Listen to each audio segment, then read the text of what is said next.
Hi, my name is Leonore. Welcome to Soul Searching Tarot.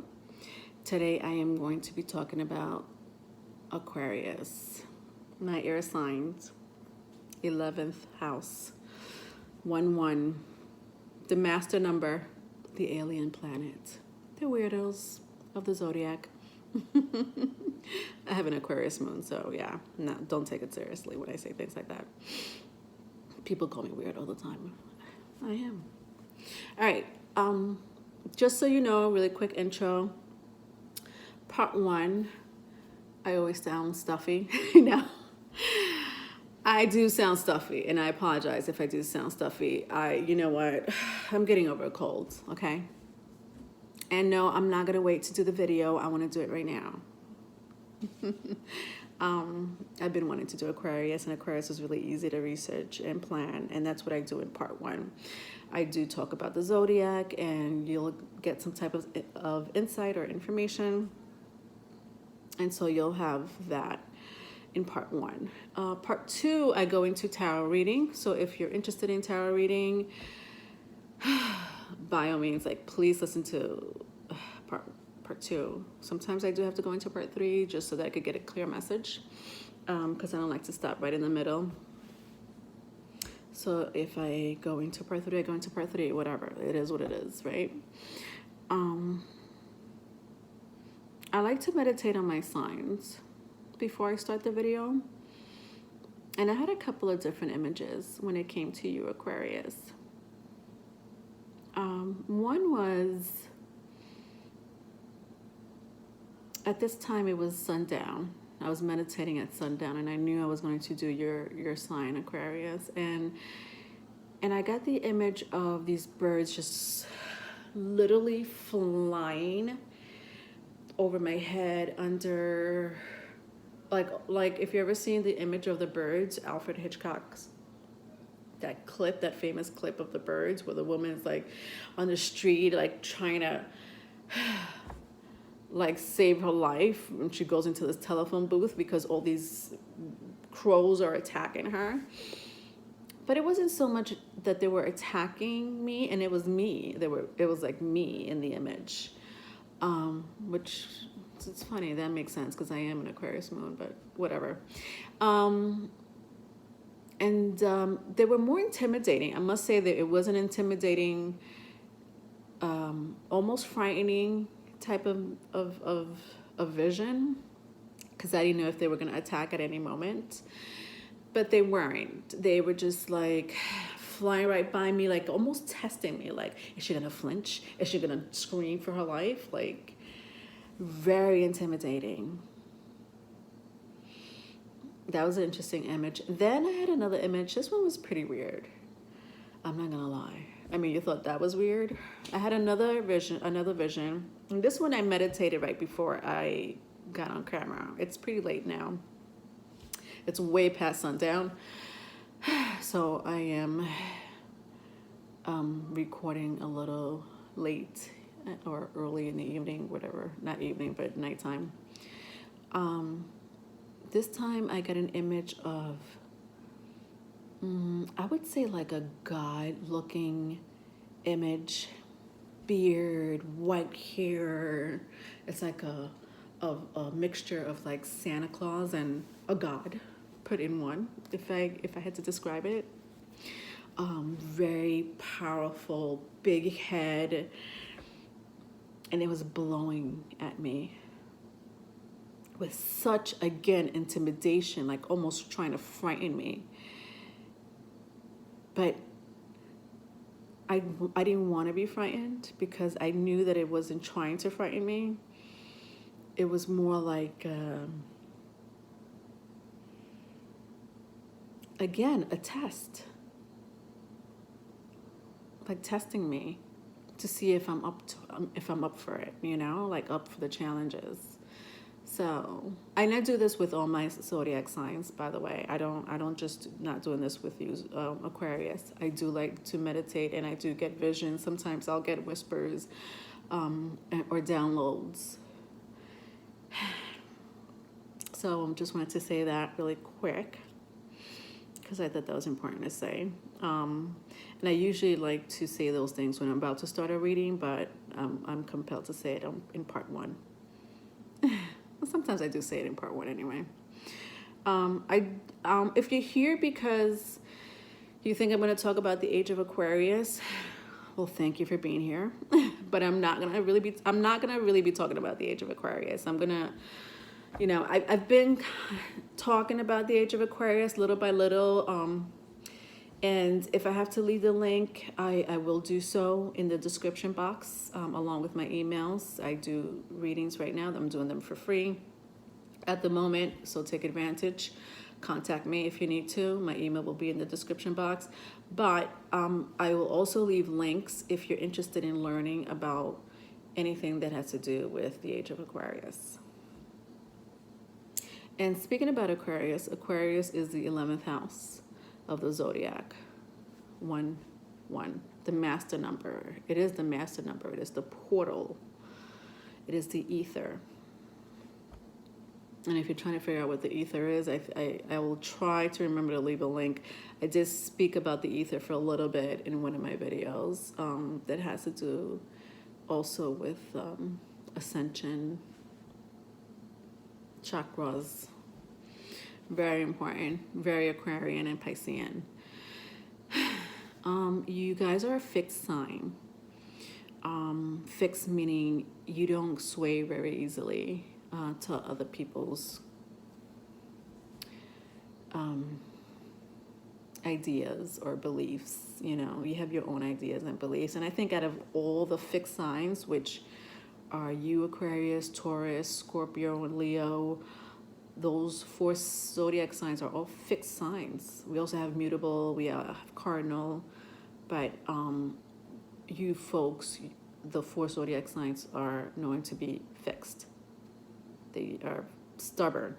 It's the only way I could put it. Stubborn people. You are also considered to be the water bearer. The cupbearer. I'm sorry. If I'm looking down, it's because I don't want to miss any information. So you know how like Taurus is known as the bull, or Leo is known as the lion, Scorpio is known as the phoenix or the scorpion. Well, Aquarius, you are known to be the water bearer, the healer. And one thing I want to say about that is in my Cappy video, my Capricorn video, I went into mythology and I spoke about Cronus and his son Zeus and how Zeus disguised himself as the water bearer. Now, Uranus rules Aquarius. And Aquarius is also co-ruled by Saturn. Capricorn are ruled by Saturn. So you have Cronus that I speak about in the Capricorn video part 1. And the story that I go into, the mythological story that I go into about the water bearer, the cup bearer, is very interesting because Saturn is your co-ruler, the father, the god of time.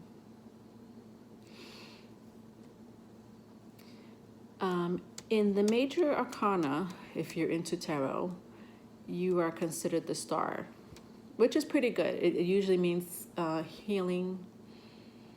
Usually. It does. It could also mean becoming a star, like really becoming a star. A lot of tarot readers will read it that way as well. Which is coming true. Okay. So let's talk a little bit about Uranus. Let's go back to Uranus. It is an icy giant, an icy planet. It's composed mostly of ice and water. And it does orbit around the sun on its own beat. It doesn't orbit around the sun like other planets do. Neptune with the exception of Neptune. Neptune also orbits around the sun on its own different beat. I'll show you a picture if it makes any sense to you. I like to do my stupid little drawings sometimes, so don't mind me. All right, let's start with Saturn. Let me show you how a planet really is supposed to look like. Saturn just happens to have a ring, so I drew the ring, which is composed of particles and dust mostly. But most planets have a north and south, right? And it's usually the top of the planet, and this is the bottom of the planet, right? On Earth, we have it too. We have the top, the North Pole, and we have the South Pole, and then the equator is right in the middle. We don't have a ring, but we definitely have, we have a moon, and we have our equator, right? Now, when it comes to Uranus, very different. Still has a ring, a dust particle rocks around it.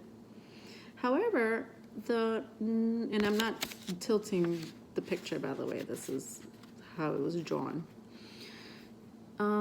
It has its north and its south pole on this side. Like, that's basically where our equator is, right? That's basically our equator if you compare it to Earth. So it's tilted on its axis. And not only that, it literally orbits around the sun in a very different beat. Like, if I have to describe it, this is where my Venus and Sag comes out. If I have to describe it, it's like, so all the other planets, are like doing the slide to the left, slide to the right, and then Uranus and Neptune comes, out of nowhere, basically out of nowhere, like wedding crashers. If I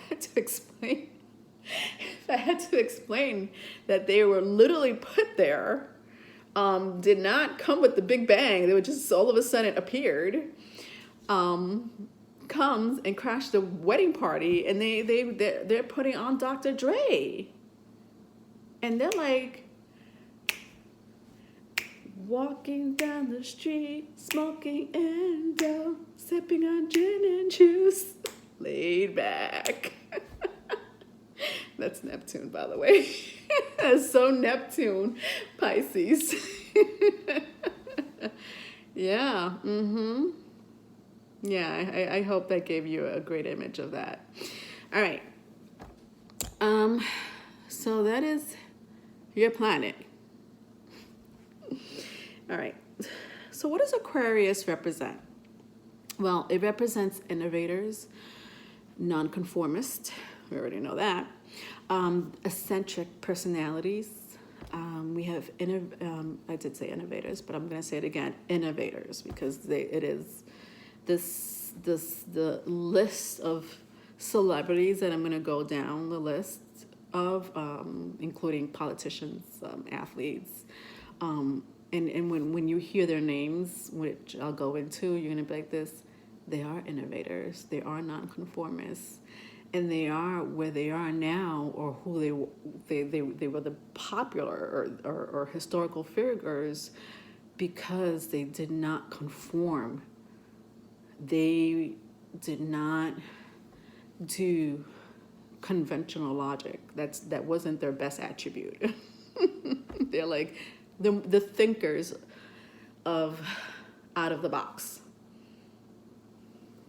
That's Aquarius. So they will question conventional logical reasoning a lot, either to other people or to themselves, because they're here to seek the truth. They're truth seekers. Okay? A lot of people will call them emotionally detached. A lot of astrologers would say they're emotionally detached. But just like the religion, Buddhism teaches to detach yourself from the plane, from life. And what does that mean, detach yourself from the plane? Well, basically not to get attached to material items, to emotions, right? Always trying to seek the truth. And that's how you become one with yourself. Zen. There is the Zen Buddhism.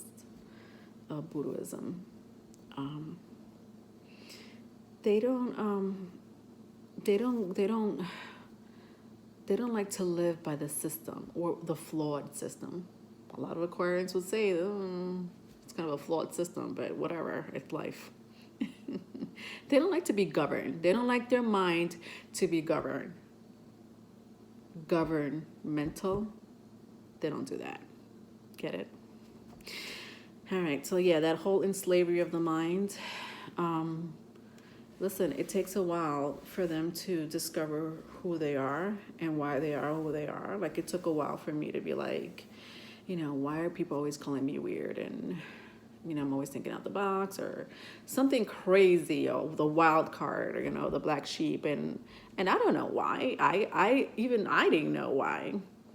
But now that I'm into astrology, and I always was into astrology, but I really got into it in my older age, and I realized why. For the most part, because there's some parts that I'm like unaware of, like, and so are astrologers.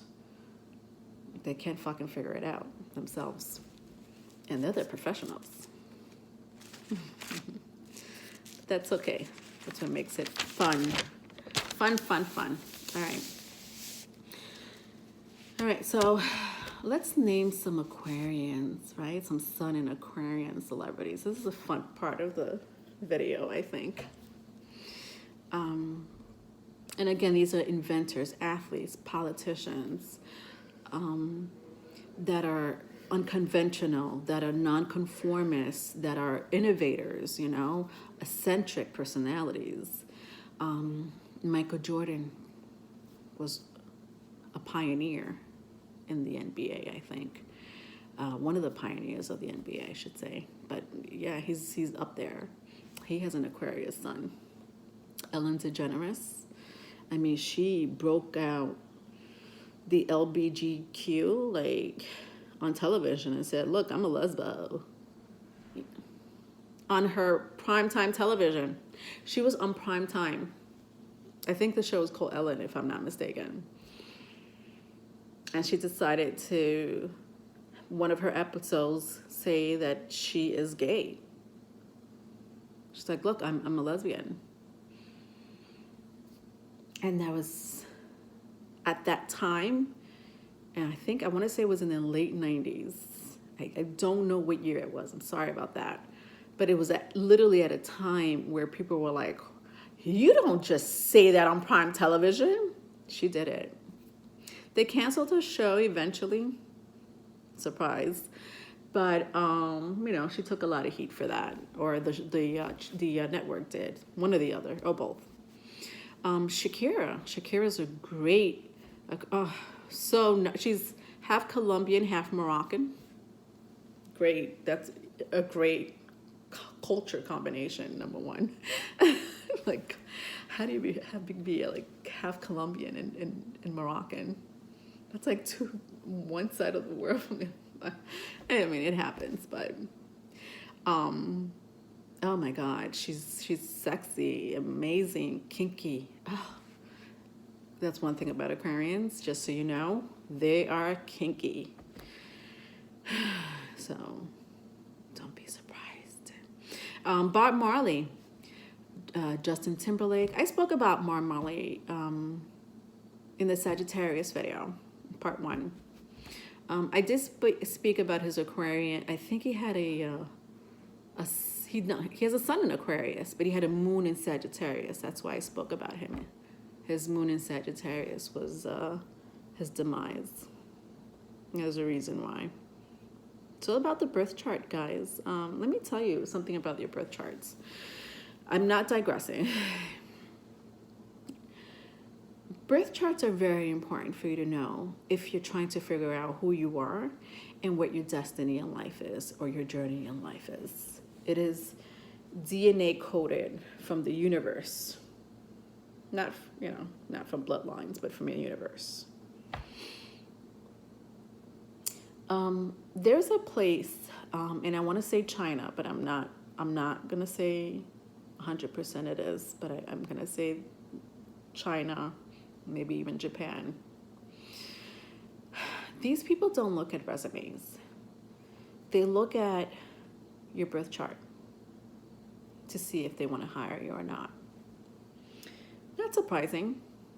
I mean, me who know the value of knowing your birth chart, it's not surprising that a big corporate company in China or Japan wants to look at your birth chart, will pay an astrologer to be like, yeah, this person qualifies for the job.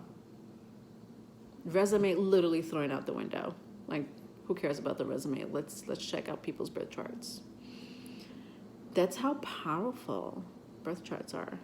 It really brings some type of sense of who you are. If you're struggling with life, especially if you're struggling in life, it's worth paying those few $100s to an astrologer, depending on how in depth you want to go. And also research your astrologer a little bit, because you don't want to pay so much money and then just get like very little information. You want to get as much information as you can, including past life. A good astrologer will go into your past life and say, the reason why people step all over you is maybe because in your past life, you stepped all over people. You were a big bully. You were an asshole. And so now people are stepping all over you in this lifetime. Like, they'll go that much in depth. It's serious. They could also tell you what your next lifetime can be. Especially if you're in the baby zodiac signs, which are Aries, Gemini, Taurus, Cancer, Leo. Yeah, you're coming back. You haven't learned your lesson. You're still babies. You need to grow up a little bit more. All right. So I was at Shakira. Who else? Christian Bale, one of my favorite actors. Jennifer Aniston, Dr. Dre. So funny. I was talking about Dr. Dre, wasn't I? Sun in Aquarius. That's an innovator. This producer, this music mogul, if I'm saying that right, sorry, I'm bilingual, came up with NWA, niggas with attitude, gang music, I think they were calling it back in the days, right? Gangster music. But there was so much depth in their lyrics. It's what they were going through in life. It wasn't, they even made a movie about Dr. Dre and NWA. I think it was actually, I haven't seen it yet, but it was well made, well acted. So that's an Aquarius, Dr. Dre. Maluma, Galileo Galilei. He's the guy that, the astronomer, the physicist that discovered Jupiter and the 4 moons at that time in the 16th century, 1600s, I should say. Charles Darwin. And these are all like unconventional people. Are you not getting the pattern? Wolfgang Amadeus Mozart, Abraham Lincoln was the sun in Aquarius, and Thomas Edison. All these people made an impact or have made some type of impact on different avenues, in life, in history, in the music industry, movies. Let's talk about Steve Jobs, since I went into birth chart on a tantrum with birth charts. Now, Steve Jobs was not a moon in Aquarius. I'm sorry, he wasn't a sun in Aquarius, or a moon in Aquarius for that matter. His Mercury, however, was in Aquarius. Now, let me tell you what makes up your personality for the most part. Not for the most part, for the every part. Your sun. Your sun is your outside personality, right? It's how people see you. Your moon is your inner consciousness. Now I can't talk. Inner consciousness, your thoughts, how you react to things, your emotional security, your insecurities. Your Mercury is your communication. It's a planet of communication. Your Mars, it is your aggression, your drive.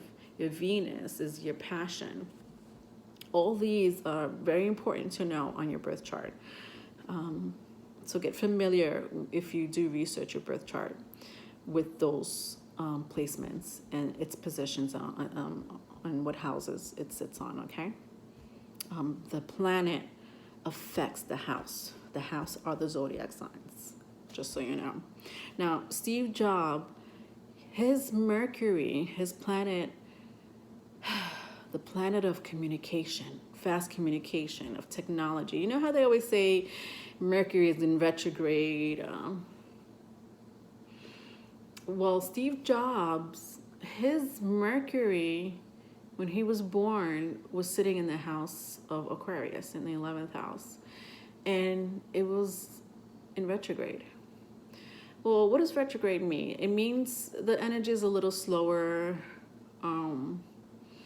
stagnate at some point. Now, this was an entrepreneur who discovered, well, not discovered, but he co-founded Apple.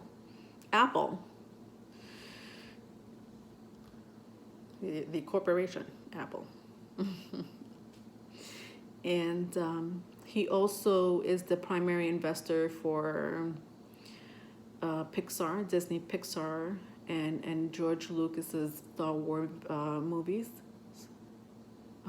He contributed a lot to the visual effects, including the 1995 Toy Story. That was like the first Pixar movie that ever came out. First 3D Pixar cartoon that ever came out. Before that, it wasn't that type of cartoon. And so he was this was Steve Jobs. This was a pioneer, a unconventional, nonconformist thinker. But he did have a lot of hurdles and obstacles along the way in his career. He had a big blowout with Bill Gates, because him and Bill Gates started a company. IBM, didn't they start IBM or something like that? It had to be IBM, if I'm not mistaken. But they had a blowout, and so they went their separate ways. But eventually, now we have iPhones, iPads. He revolutionized the personal computers. He revolutionized computers to be personal, is what I really want to say. That's some pioneering big shit. Who the fuck will think about that? But a Mercury in Aquarius, the planet of communication and technology.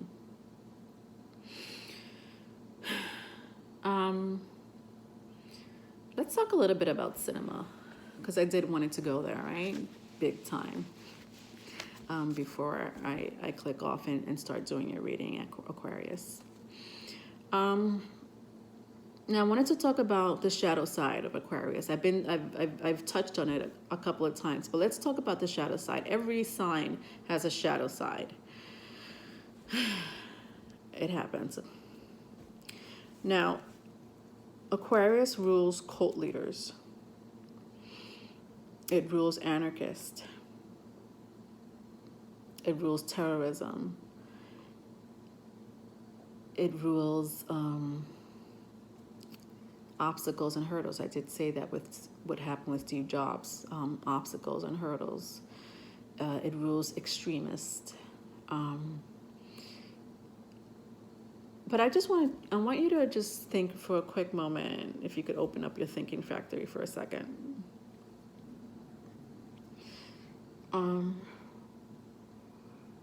This house rules psycho-emotional, social, physiological, all those three, psycho-emotional, psychosocial, physiological. The house rules this three aspects. No joke. And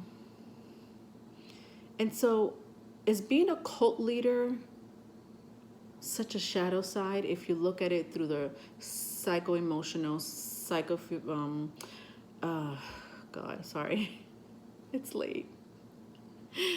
If you really look at it through the lens of psychosocial, emotional, and physiological sense of trying to get your point across, because remember, it's a fixed sign. Aquarius are very fixed signs, and then once they're into focusing on one belief, they will focus on that belief, and it could get pretty broad, because they are known as humanitarians. They are detached. Emotion is not in the equation when it comes to being humanitarians. They're trying to, what they're trying to do is use their living, this system that we live in, right? This living system, or flawed system. Some people will call it a flawed system.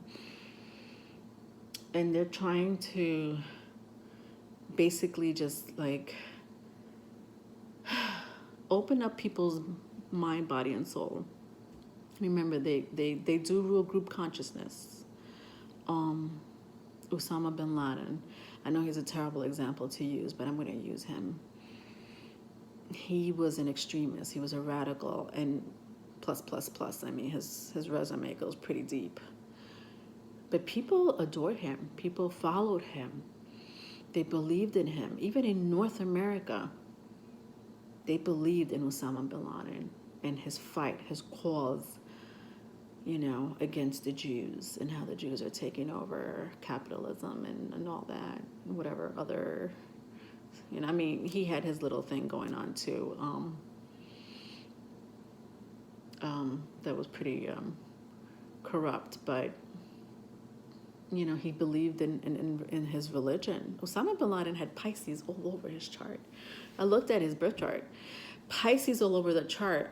Pisces is all about religion. It's all about, these spiritual leaders. But he did it in a very extreme anarchy type of way. Yeah. And so this brings me to the screenwriters of cinema, the producers of cinema, the directors of cinema, and how they embody the dark, humorous, violent, sexual, psychosis, let's just say psychosis, part of cinema. And how sometimes we kind of sort of empathize with the bad guy. Why do we empathize with the bad guy? That is Aquarius. That is the house of Aquarius. I'm not saying that's Aquarius. I'm just saying that's the house of Aquarius. That's what it represents. Why do all of a sudden our senses go out the window and we're like empathizing with the bad guy? It is a thin line between insanity and genius. It is. The Fight Club. It's one of my favorite classic cult movies, or cult classic movies. Is it cult classic? Help me out, guys. It is one of my favorite cult classic movies. It's interesting how the word cult is in there, right? The Fight Club. This was written by a guy named Jim Yules. I hope I'm saying his last name right. Jim Yules. His moon was in Aquarius. His sun was in Aries. If you ever seen the movie The Fight Club, you would be like this. Oh, only an Aries. Only an Aries sun with an Aquarius moon will write that movie. I mean, that was one of my greatest movies. I love watching that movie. Yeah, it kind of, remember the moon, it gives us the thought, the reaction, the emotional security or insecurity. This is all represents the moon. And then to mix it with an Aries, like the planet of war. That's The Fight Club. It was written well and it was directed well. I think it was directed by David Fincher, if I'm not mistaken. Brad Pitt was in it, Edward Norton. There were wonderful actors in it. Elena Bonham Carter. Wonderful, wonderful, wonderful masterpiece. It was. I loved it. I'm kind of strange. So if you're not into like weird shit movies like I am, they're not shit movies, but you know, some people be like, why are you into that? Like, you know, because I'm an Aquarius moon. That's so weird of me. I'm not into romantic comedy. I am, but I'd rather see a sci-fi or something like an Alfred Hitchcock movie or a Quentin Tarantino movie. I mean, Alfred Hitchcock, let's talk about him. The Birds, you know, Psycho, Vertigo, To Catch a Thief. That's all like represents Aquarius, the house of Aquarius. Quentin Tarantino, his movies, The Django, Shutter Island. Holy shit, Shutter Island. That if that doesn't represent psycho-emotional, psychosocial, and physiological aspects of a human being, I don't know what does. You should watch Shutter Island. You won't catch it the first time. Pulp Fiction was another movie that he did. He wrote Natural Born Killers. That was super innovative. Martin Scorsese. Let's not forget about Martin Scorsese. Goodfellas. Taxi Driver. Did I say Martin Scorsese already? Did I say Shutter Island? Am I repeating myself, guys? Because this is the Aquarius part of us. This is where we like go, our minds kind of like this. We're airheads for a reason. I know I mentioned Shutter Island. That's a Martin Scorsese film. Quentin Tarantino I mentioned, as far as Natural Born Killers, Kill Bill. Ooh.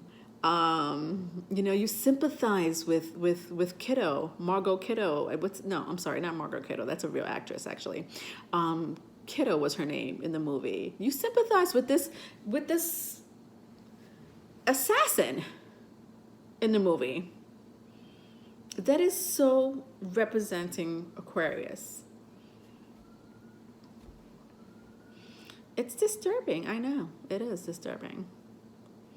Yeah. So those were just some of my producers and directors that I was really into as far as cinema. The Matrix, Alice in Wonderland.